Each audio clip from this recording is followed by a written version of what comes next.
Texas AG Ken Paxton faces criticism for a plea deal with a child sex offender. It's now a campaign issue. Details on today's Texas Standard.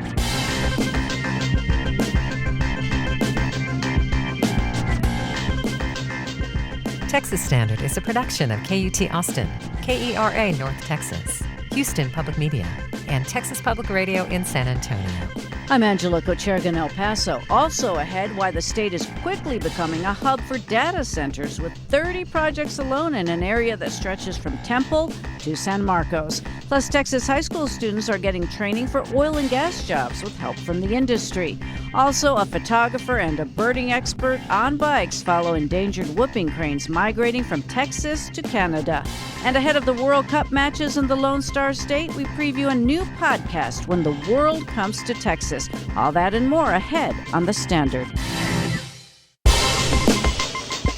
No matter where you are, it's Texas Standard Time on this 19th day of May, 2026. I'm Angela Kocherga, and so glad you can join us. And I'm going to bet there are some bleary-eyed, sleep-deprived Spurs fans this morning.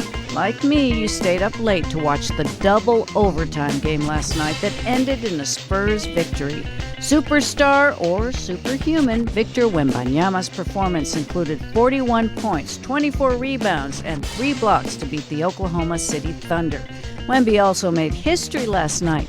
The 22-year-old Frenchman became the youngest player in NBA history with 40-plus points and 20-plus rebounds in a postseason game. The previous record was set by Kareem Abdul-Jabbar in 1970. You won't want to miss Wemby and the Spurs for Game 2 in the Western Conference Finals. That's tomorrow in Oklahoma City. And another big sporting event, the FIFA World Cup, is just around the corner, and Dallas and Houston are the site of matches and much fanfare.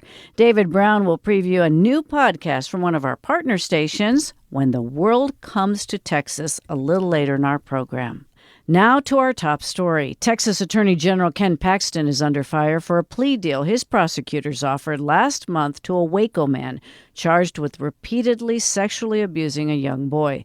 The controversy over the case has raised questions about whether the state's top attorney is living up to his own hardline stance on criminal prosecutions, as he criticizes some DAs for being soft on crime.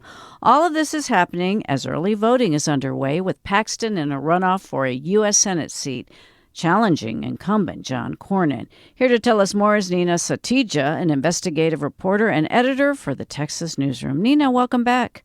Thanks for having me. Well, give us some details about the Waco case and why it has drawn criticism. Yeah, this case has really gotten a lot of attention over the past few weeks, and that's because it started out as this really serious felony charge that could have led to life in prison for this attorney actually in Waco. He was charged with continuous sexual abuse of a child. And this is actually not that uncommon, we learned, for cases like this or any serious felony charge. It did not end up in a guilty plea or a conviction for that felony. Instead, it ended in a misdemeanor plea deal, and the defendant, the attorney, serving now just 60 days in jail. Originally, though, the Attorney General's office, which prosecuted the case, was prepared to settle the case for 1 day in jail, for a 1-day jail sentence, and that got a lot of attention and drew a lot of controversy. And so how did he end up with a 60-day sentence? The reason that changed is because the judge presiding over the matter actually balked at the 1-day jail sentence. And we saw that in a transcript of the plea hearing proceedings that we got. So basically the judge said, seriously, 1 day? Someone needs to explain this to me.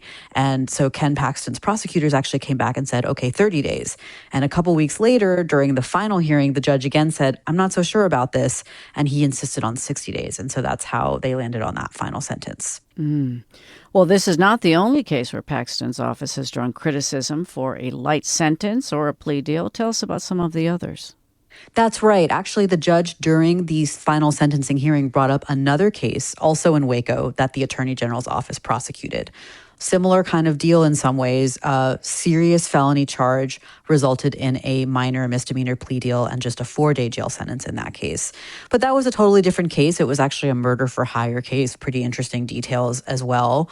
And then there's a human trafficking case that our story looks at. This is out of San Antonio, where again, very serious felony charge resulted in a plea deal and just probation at first.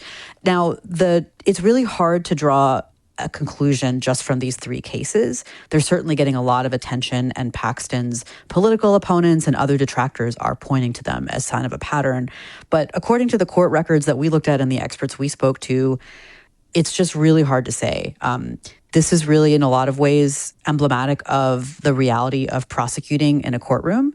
And it's the reality of being a prosecutor. And so what's really interesting about it is that Ken Paxton and a lot of Texas Republicans have been accusing local prosecutors across the state of being soft on crime and bringing up so-called deals like this. And now he finds himself in the hot seat for the same thing. Well, you mentioned they don't have anything directly in common, but why are we seeing these types of cases handled in this way? That's a good question. And again, I think that it's more common than we think. It's more common than the public might think. These are all cases are often complicated.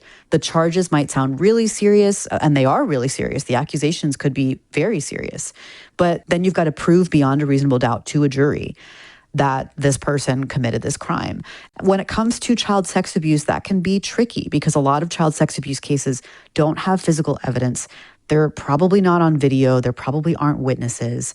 And you're dealing with a child who's been traumatized, who might have to testify in court and get up and talk about their experience, which they really might not want to do. And that is what happened in this Waco case that the Attorney General's office is under fire for now.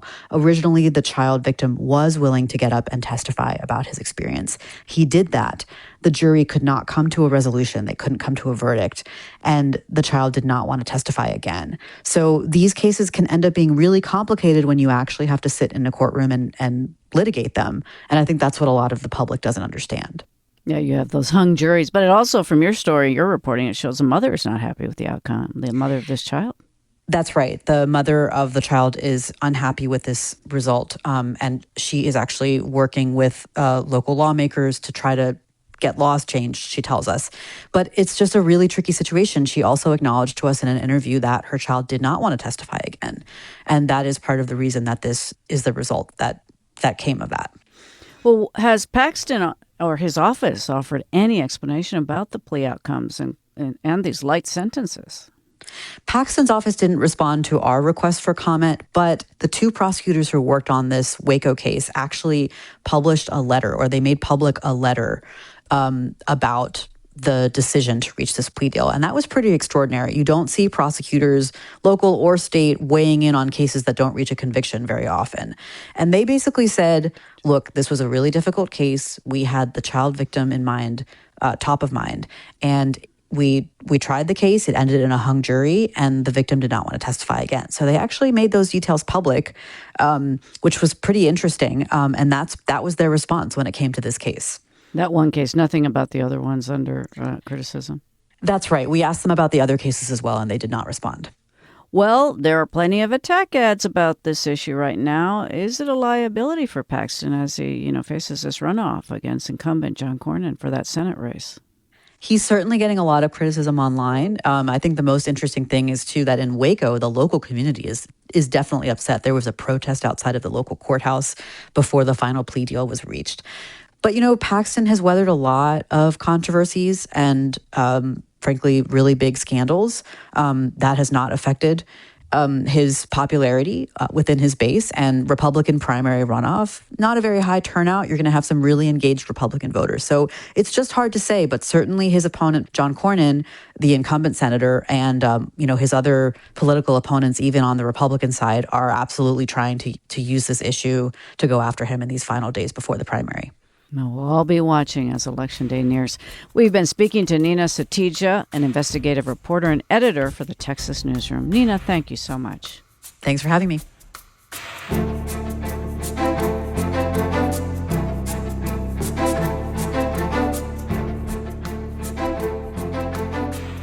Early voting in Texas is underway in the primary runoff election, and Austinites will pick who they want to succeed. Longtime state representative Gina Hinojosa. KUT's Andrew Weber reports.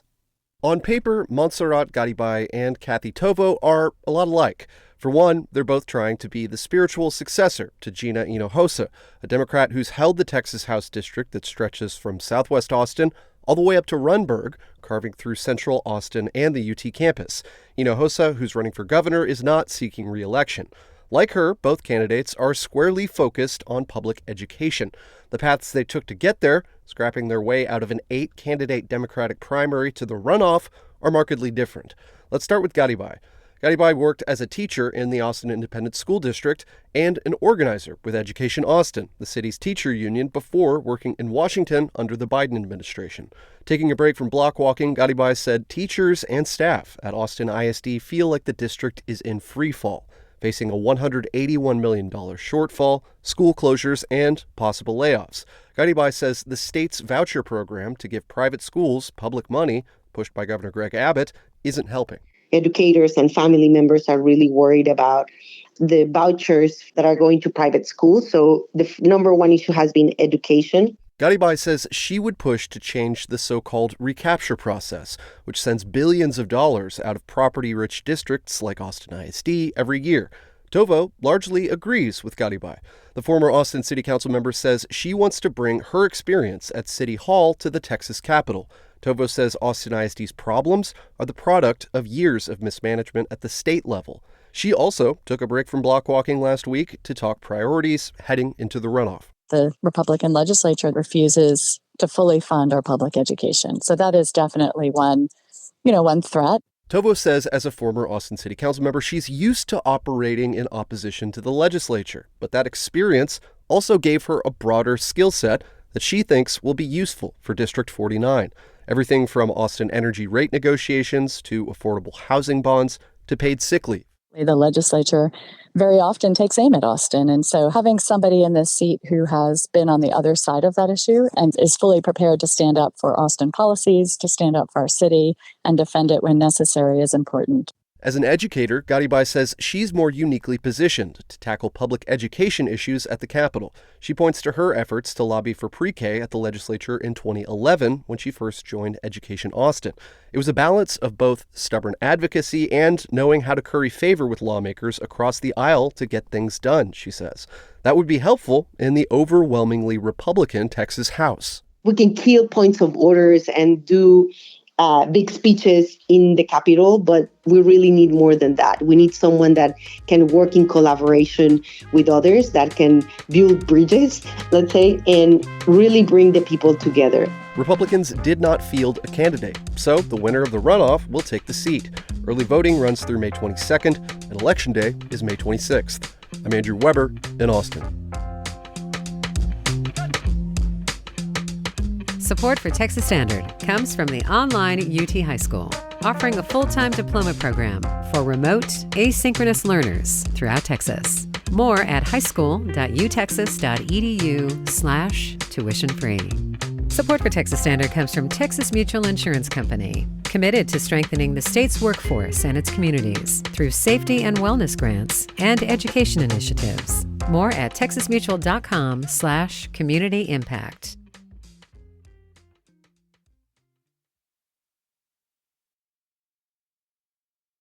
It's the Texas Standard. I'm David Brown. On top of an ominous water shortage in Corpus Christi, a separate political drama is playing out. 5 members of City Council are pushing for the removal of the city's top official.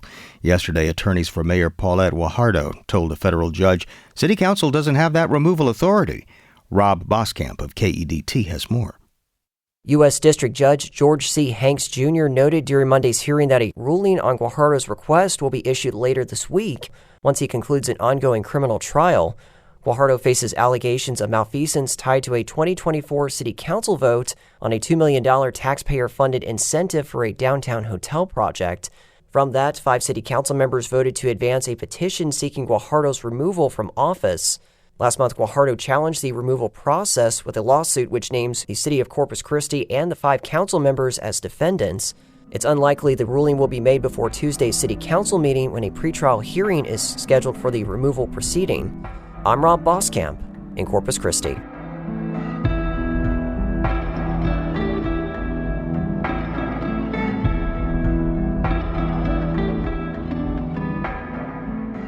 And you are listening to the Texas Standard.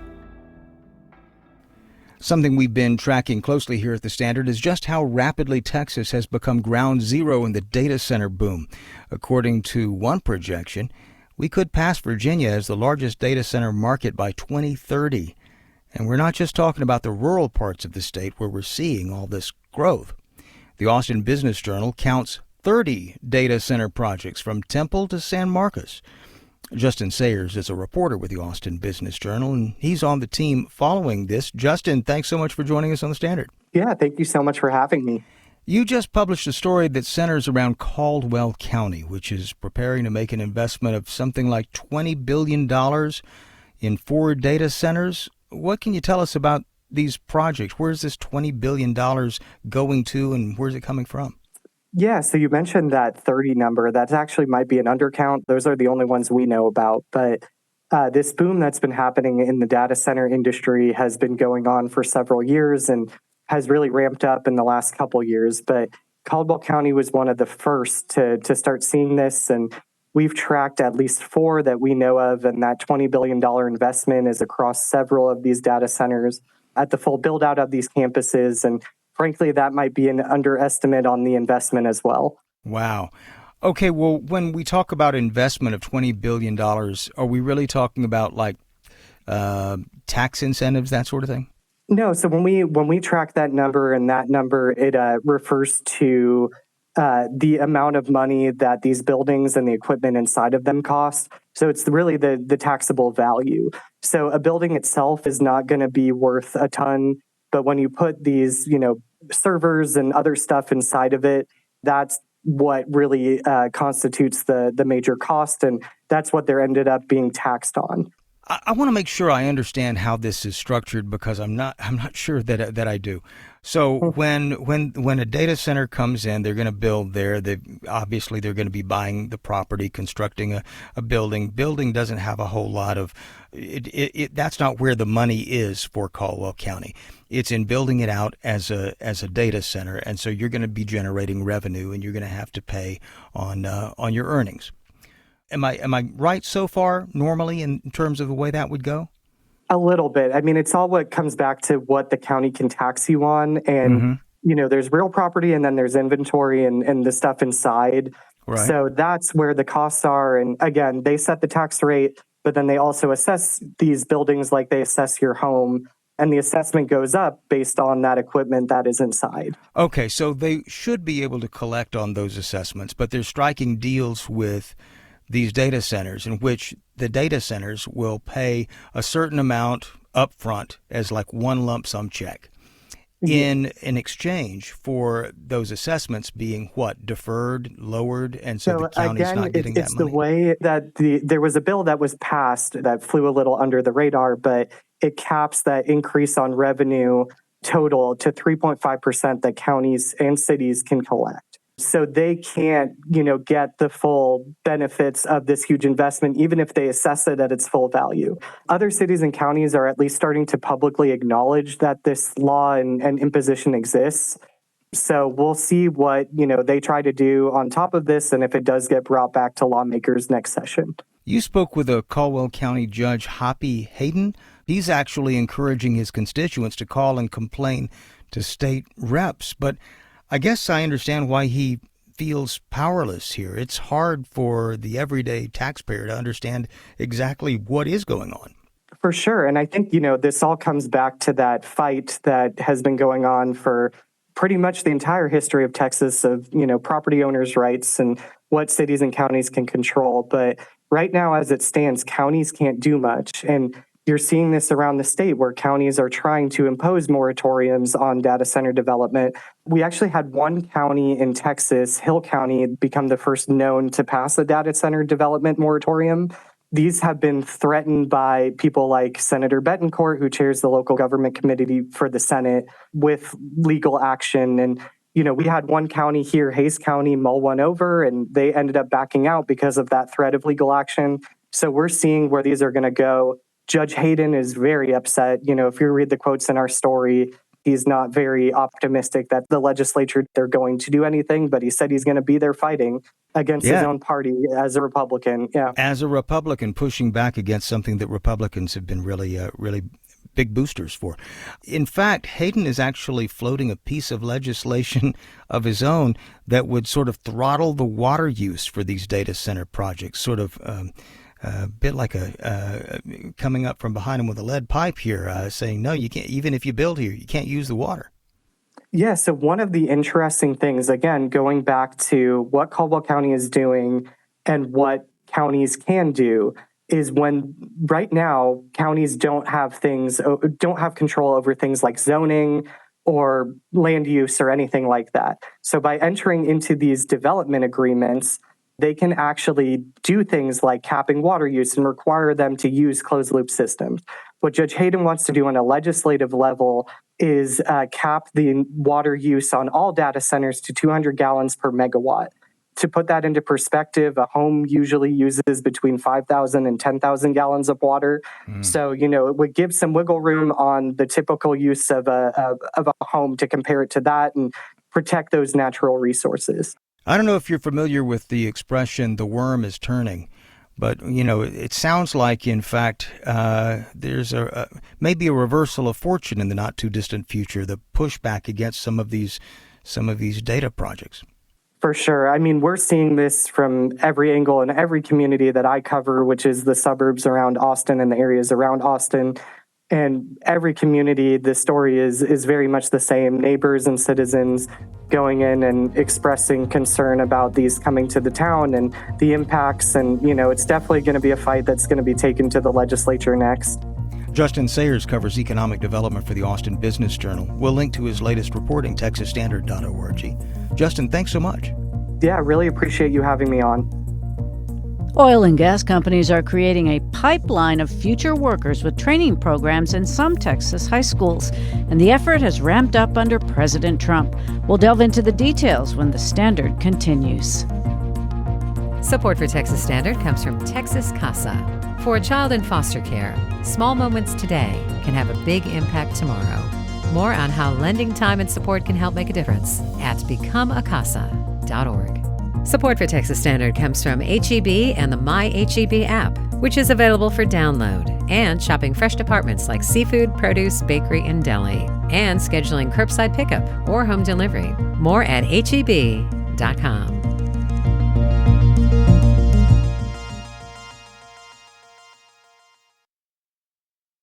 From the Texas Newsroom, I'm Matt Harrop. Texas firefighters are busy trying to contain multiple wildfires across the Plains and Panhandle. Our Brad Burt has the latest. Starting alongside blinding dust and thunderstorms that hit the area late last week, the Texas A&M Forest Service says crews responded to 18 wildfires in the 24 hours between Thursday and Friday evening. One of the largest fires burned around 34,000 acres south of the city of Canyon, triggering temporary evacuations and disrupting infrastructure.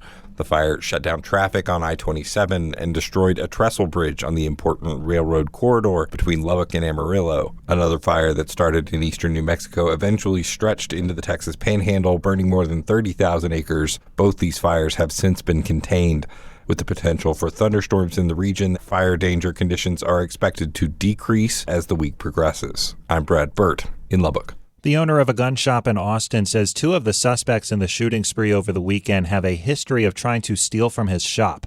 Michael Gargill says he had to chase down one of the teens earlier this year before cornering him on a bus after he had stolen a gun and took off running. I informed the Travis County DA's office that these two gentlemen were very dangerous, and we almost got into a shootout on a city bus crowded with a group of people, and something needed to be done about these individuals. Police say the 17, 16, and 15-year-old boys went on a shooting spree over the weekend in Austin, opening fire 12 different times. 4 people were injured. One of the victims remains in critical condition. SpaceX is moving the window back 24 hours for the launch of its Starship rocket in South Texas. The earliest launch will now take place Wednesday afternoon at 5:30. This is an uncrewed launch that will take about an hour to complete with splashdown in the Indian Ocean. And Texas Tech quarterback Brendan Sorsby is suing for eligibility in the 2026 football season. Our Samantha Larned reports that's after taking a leave of absence for gambling addiction treatment. While Sorsby did violate the NCAA's sports gambling rules, the suit says that his actions, quote, did not raise any integrity issues, unquote. It goes on to say that Sorsby did not use or share insider information in these bets or manipulate a game. Along with alleged harm to Sorsby and Texas Tech through the NCAA's, quote, inaction regarding Sorsby's reinstatement, the lawsuit states the NCAA's position regarding student sports betting is, quote, hypocritical, given that the association profits from a partnership with sports gambling company Genius Sports. In Lubbock, I'm Samantha Larned. And the San Antonio Spurs took Game 1 of the Western Conference Finals in a double-1 overtime victory over the defending champs Oklahoma City Thunder. I'm Matt Harrop in the Texas Newsroom. Support for these Texas headlines comes from Texas Casa. For a child in foster care, small moments today can have a big impact tomorrow. More on how lending time and support can make a difference at becomeacasa.org. 33 minutes past the hour, Texas Standard Time. I'm Angela Kocherga. Oil and gas has been a huge part of the history of Texas, and today's high schoolers are betting it's going to continue to be a significant part of the future. The industry has been pouring millions into Texas K-12 programs for more than a decade, and some Texas educators say those efforts have ramped up under President Trump. Jordan Goss-Perret has been digging into this for the Hechinger Report. Jordan, welcome back to the Texas Standard. Thank you for having me. How common is it to get this kind of training for oil and gas jobs in Texas high schools? And what about the rest of the country? Yeah, so it's not completely common throughout the entire state of Texas. That there are two schools in particular that in the article I focused on because I think they are the best example of this sort of issue that's going on, not just in Texas, but a few other states. One's in Midland and the other is in Houston that I focused on. Well, tell us about those two programs you mentioned, Midland and Houston. Yeah, so in Midland, there's Midland College. They have a program that they have since, throughout the course of my reporting, rebranded. It used to be the Petroleum Academy when it first started in 2015. Now it's called the Petroleum Energy Program. And the word energy is one of these efforts of the oil and gas industry to sort of rebrand, and I think to make these ideas more palatable to districts and to folks at home. But Midland College's program is a dual credit program with Midland ISD. So high school students can take college courses at Midland College or take courses working toward a certificate. And it's this pipeline, if you will. So once you graduate high school, you have this certificate that allows you to go straight into the industry where you don't need to go to college. You don't need to have a 4-year degree. You don't even need to have an associate's degree. And it'll allow you to get a pretty well-paying job, all things considered, right out of high school. The Energy Institute High School in Houston, it's a magnet school, and that opened in 2013. Midland's kind of training folks for, if you will, the more introductory, colloquial term, blue-collar jobs. And Energy Institute's more training folks for the engineering, the kind of jobs that you would need a 4-year college degree to be able to enter. But both schools are being funded currently and have been funded and started by oil and gas. And you have former oil and gas folks working there as teachers. You have oil and gas representatives come in to give lectures, and a lot of the school trips that they go on are related to oil and gas. In both of these schools, you walk around the hallways and you see there's the BP Lounge at the Energy Institute High School.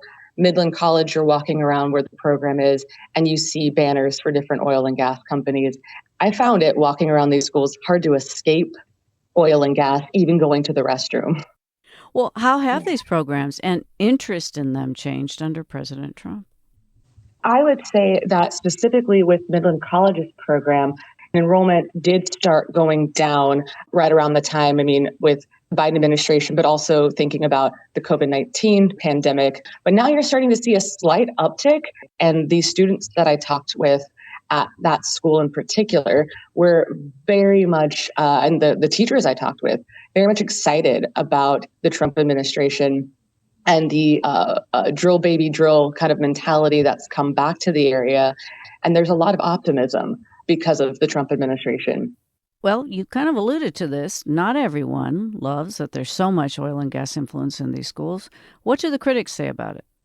Yeah, the critics say, first and foremost, that having this much industry influence, because one of the interesting things the industry has done is using the acronym STEM to promote their curriculum and their education. So completely getting rid of energy and petroleum and the words oil and gas and saying, we're funding STEM programs. We want our students to be better at math and science. The critics that I've spoken with have been leery about that. Some of the critics would have liked them to have kept the old terminology because at least it's a little bit more transparent. And then there's also, the other hand of not talking about the environmental impacts and the ties to the climate crisis that the oil and gas industry has. I will say, when I toured Midland College's program, one of the teachers I spoke with said, "Oh yeah, of course we talk about the environmental impacts. We're out in the environment all the time outside. We do talk to our students about these issues." But it's sort of just like an afterthought, and climate is not mentioned at Midland College. I did not see anything in the curriculum or talk to anyone that mentioned climate change or the climate crisis at all. Well, there's a lot more to talk about and more to dig into, so we'll share Jordan Gasparet's reporting on students preparing for futures in oil and gas at texasstandard.org. Jordan, thank you so much. Thank you for having me. Support for Texas Standard comes from Half Price Books, a Texas-bred new and used bookstore, proudly supporting public media and sustainability by keeping books, music, and other media in circulation. Store locations and more information at hpb.com. Support for Texas Standard comes from Texas Realtors, providing representation at every stage of the home ownership journey, helping clients understand their options and manage complex transaction details. Info at texasrealestate.com. It's the Texas Standard. I'm David Brown. When it comes to the endangered whooping crane, there's only one self-sustaining flock left in the world. And every year, the birds make a trip of some 2,500 miles from Canada to the Texas Gulf Coast, where they spend the winter. It's a perilous journey for any creature to fly. Imagine that journey by bicycle. No, we're not talking about putting whooping cranes on two wheels. Instead, we're talking about people interested in conservation following the path of the cranes by bicycle. Joining us now, photographer Mike Forsberg and Andy Caven of the International Crane Foundation, who recently took off from the Texas coast on a 2-month cycling journey, which will take them up through the heart of the Great Plains into Canada. But first, they're making a pit stop right here at the Texas Standard Studios in Austin. Mike, Andy, thanks for joining us. Great to be here. Our pleasure. Thanks, David. So, some 200 miles down, only about 2,300 left to go. No biggie. How y'all feeling? After you, Mike. Feeling pretty good. Pretty good. Yeah, your body, the first day, it's like, I guess we're doing this. The second day is, you got to be kidding me. You're really doing this? Yeah, I mean, those were actually my words to Mike, like, we're really doing this out of the gate, And, I think the goal, part of the goal of the whole project was to have the experience of trying to migrate. Talk a little bit more about this route in particular. Are you hoping to learn something along the way? Is there real science being done, or is this very much more about bringing the plight that these birds are facing into public attention? I think it's both. Really? For me, it's a journey of discovery in a way. You don't necessarily know what you're going to learn until you're out there doing it, and then sometimes you're not sure what you learned until you get to the end point and you look in the rearview mirror. We're doing a little bit of science in that every day the first prairie or wetland we ride into, I'm doing all the fruiting and flowering plants within 10 meters of where we stop, and a 10-minute point count for birds. And then if we hear anything or see anything notable throughout the day, we're recording that. And then we're also kind of cataloging the biggest threats as we go. What's the biggest problem here? The Central Flyway is used by a massive diversity of grassland and wetland birds, and a lot of other things like the monarch butterfly. This flyway is just extremely important. So the whooping crane, as we check off these important spots for whooping cranes, they're also important for all these other things that don't have the informal protection. So if you succeed for the whooping crane in this flyway, you essentially succeed for biodiversity. I want to sort of back up for the sake of history and people who may not know much about the story of the whooping crane. A lot of folks know it's endangered. But how long has it been federally protected? They were first listed in the class of 67, the first endangered species list draft, which didn't actually separate endangered and threatened. They were on that list of birds. Do you know roughly how many birds there were at that time? How many whooping cranes? To extrapolate, the minimum was in the early 40s, and that was, the 15 to 16, and it really didn't grow very fast. I'd be guessing probably in the 60s, When you say not many, 60 individuals. Yeah. Just 60. By We're the not time talking they were 60, listed. 1,000 or anything like that. No, there's still less than 1,000. It's the rarest crane in the world. There's 15 species of crane in the world. And the whooping crane, there's about 3 million total cranes in the world. About half of them are the sandhill crane, which is North America's other crane and the most common crane in the world. The whooping crane's the rarest. There's 700 plus minus individuals in the wild, and 1 remnant and 2 reintroduced populations. The next rarest crane is the red-crowned crane in East Asia, and there's about 4,000 of those. So the whooping crane, even though it's this incredible recovery from 15, 16 birds to 700 in the wild and 3 populations now, it's still the second rarest breeding bird on the endangered species list after the California condor, and it's still the rarest crane in the world. One of the reasons I want to mention that is because I think we can't underscore this enough, just the fact that, just how special it is that we have these birds with a presence in Texas at all, because it came so perilously close to, total extinction, it sounds like. Am I overdoing that? Not at all, no. I mean, again, 1940s had 15 birds left. Where they saw them was on the Texas Gulf Coast at Aransas National Wildlife Refuge, but at that time, they didn't know where they were coming from. Nobody knew where they nested. And they didn't know the migratory pathway. So there's a guy named Robert Porter Allen, a great ornithologist of the mid-20th century, hired by the National Audubon Society to really investigate, figure out where these birds were living the rest of their lives. And that started off about a 10-year effort that then has been, generations of people like Andy have been standing on the shoulders of Allen's work and others to bring these birds back. Well, now, in that spirit, I think there may be plenty of people out there who casually they hear about something like the whooping crane and being an endangered species, but there are lots of activities that compete for our attention. And I'm just curious, what turned you on to this as an issue worth really making a lifetime investment in?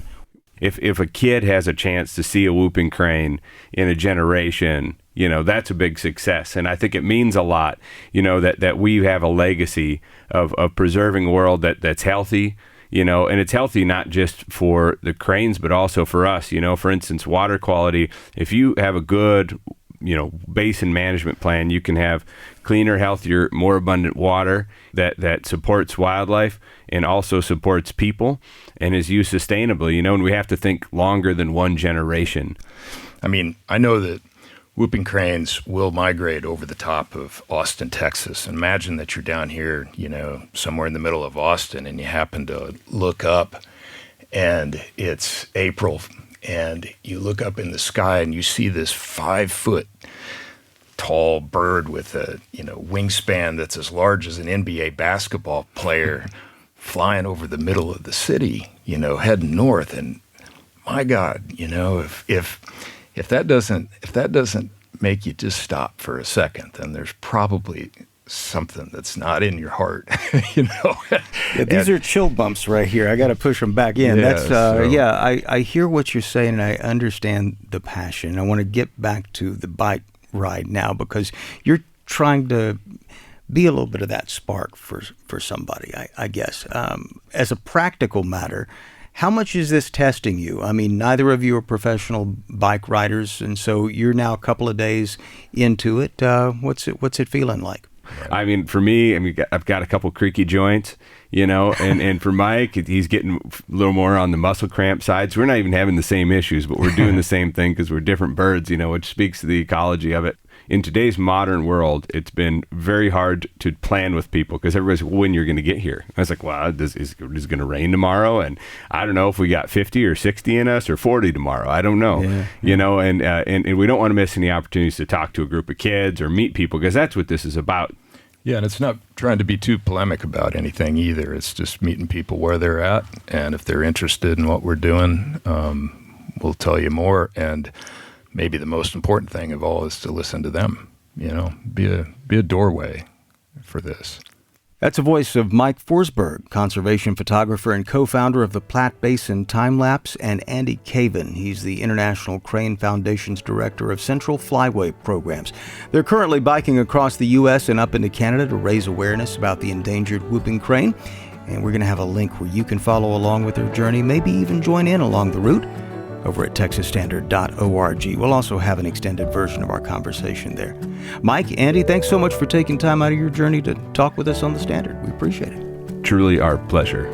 Thank you.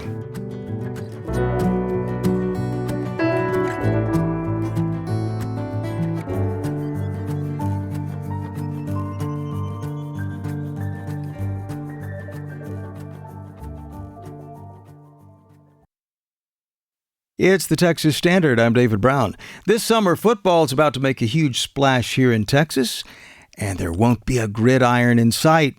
That's because in just a few weeks, the U.S., Canada, and Mexico will be hosting the World Cup across 16 cities. 2 of those cities, Houston and Dallas. Hundreds of millions of people across the world will have their eyes on the Lone Star State. It's one of the reasons why our friends over at KERA are launching a new podcast. It's called When the World Comes to Texas, and the first episode is out today. We're joined by the show's hosts, Miranda Suarez and Ron Corning. Miranda, Ron, welcome to the Texas Standard, y'all. Thank you. Yes, thanks for having us, David. Hey, tell us a little bit more about this new podcast, what you're trying to capture leading up to the World Cup. So the podcast focuses on the people who live and breathe soccer even outside of World Cup season, even when the World Cup is not having such a historic run in the United States. We focused a lot on people who work in soccer locally, whether they're soccer pub owners or a group of people who run like local soccer kit swaps.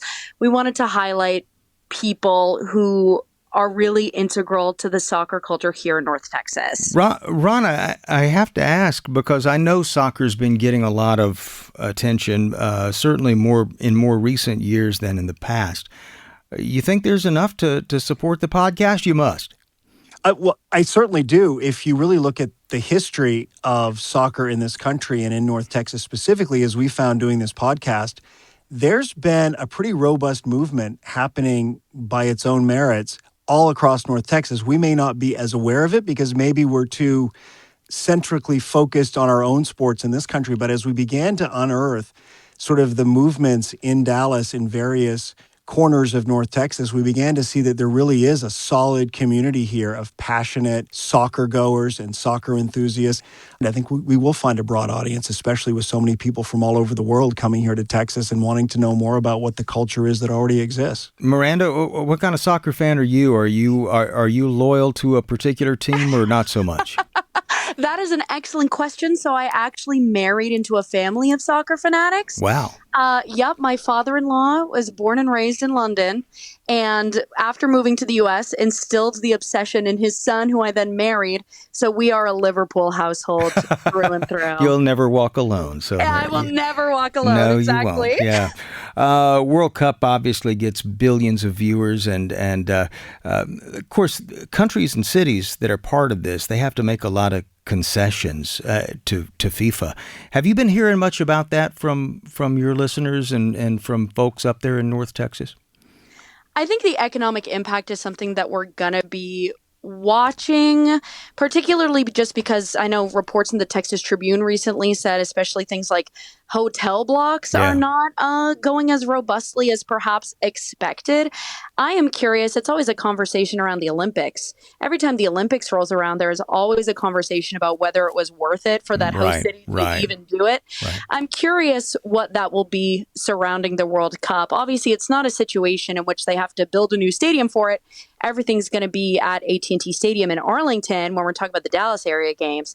So that is certainly something we'll be keeping an eye on when all the dust settles in July. Yeah. I think that is something I picked up on too. Is something about the tickets being really expensive. Is that what y'all are finding up there?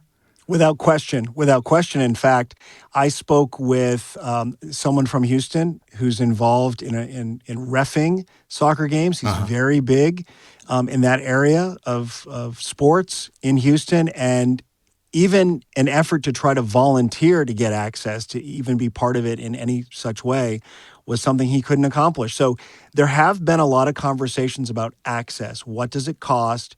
How accessible will it be, and to whom? And we're going to see that take shape, I think, in real time. We're also tracking sort of hotel rooms and inventory and prices. Prices right now don't seem to be elevated far beyond regular rates, a bit, like 15 to 20%, but there seem to be a lot of hotel rooms across North Texas still. We're seeing some boutique hotels that have almost doubled or tripled their prices, maybe thinking they might get some last-minute bookings for that higher price. And I think we're going to learn a lot about our city and how we handle these kinds of large crowds. What's a vibe up there in North Texas? Do you get a sense that people are genuinely excited about this, or is the media having to do a lot of the heavy lifting? The people we talked to definitely were, but they are definitely a biased sample. I mean, again, these are a lot of them work in soccer and they work in the industry because they're obsessed with the sport. Yeah. I think something I'm really curious about, especially when we're talking about those ticket prices, there are going to be a lot of soccer fans who are really excited for the World Cup who are not going to be able to go to a game. So the whole surrounding fan festival economy is really interesting to me. There's a bar in Fort Worth I don't live far from called Upper 90. That's a soccer bar every day. I'm curious how packed they will be with people who cannot make it to a game because of the prices. Yeah. So tell me a little bit more about what you're hoping to do with the podcast. Are you going to be going over scores once the action gets going, or how long is the podcast going to go on? How long is the podcast? Tell us a little bit about that. Well, we're doing 30-minute episodes. There are anywhere from, I think, 6 to 8 episodes. These are interviews that we've conducted with people who are very entrenched in the culture. We have one young man who won a contest. He's British in England to provide play-by-play for the visually impaired. And he now has a company that he's founded here in Dallas. And he's gotten married here to an American, and this app is now allowing people who have sight challenges to get the kind of play-by-play that really even goes beyond what you hear on the radio. It's so incredibly descriptive. A Brit who owns a couple of pubs here who's creating some really great fan experiences around that. So for people who don't have access to the games, they can feel like they're sort of really experiencing it. And then a group of young men from all over areas of Mexico and South America who have started a business around jerseys, and they're going gangbusters. So we're going to capture sort of the excitement and the people who are contributing to the fan culture that we're going to see unfold here next month. Sounds like, depending on the reception, you think you could make this a going thing? Well, I think that's where we're at KERA. That's where we're at with public media, to put it out there and see how it's received and see if it provides a building block on which we can continue to reach people where they're at through podcasting and other means. Well, since we have the crystal ball out, Miranda, I don't want to cut you off. No what were you about to say? We're going to continue following all things World Cup on our new daily local news show called North Texas Now, which you can catch weekdays at 9 on KERA. If you're in North Texas, that's 90.1 FM, or anywhere on the internet you can listen to the radio. And when does the new show start? It starts June 15th. But until then, you got to check out this new podcast.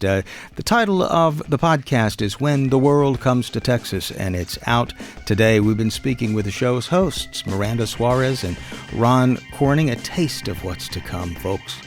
Miranda, Ron, thanks so much for taking time to talk with us on the Texas Standard, and congratulations. Thank you. Many thanks, David.